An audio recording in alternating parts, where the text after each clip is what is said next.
ஞானம் தான் தான் பண்ணன்ற மாதிரி ஒத்துக்க எல்லாருமே ஷாக்காகி போயிடுறாங்க.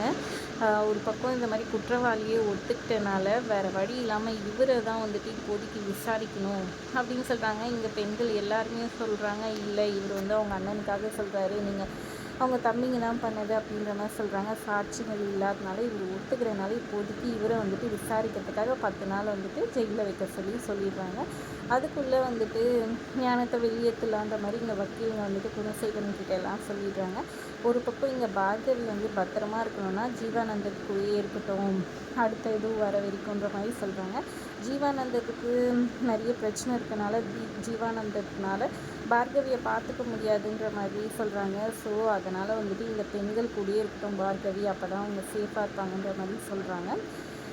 சரி, பார்கவி வந்துட்டு எனக்கு இருந்தது எங்கள் அப்பா தான், இனிமேல் நான் என்ன பண்ணுவேன்னு சொல்ல, நீங்கள் எங்கள் கூட வந்துடு, நான் பார்த்துக்குறோம் அப்படின்ற மாதிரி சொல்கிறாங்க. இனிமேல் தான் வந்துட்டு குணசேகரனை வந்துட்டு உண்டு இல்லைன்னு பண்ண போகிறோம், நம்ம குணசேகரன் வீட்டுக்கே போவோம், அங்கேயே போயிட்டு நம்ம தங்குவோம், அவர் இல்லாத இது பண்ணுவோன்ற மாதிரி சக்தி அதாவது ஜனனி வந்துட்டு ஐடியா கொடுக்குறாங்க.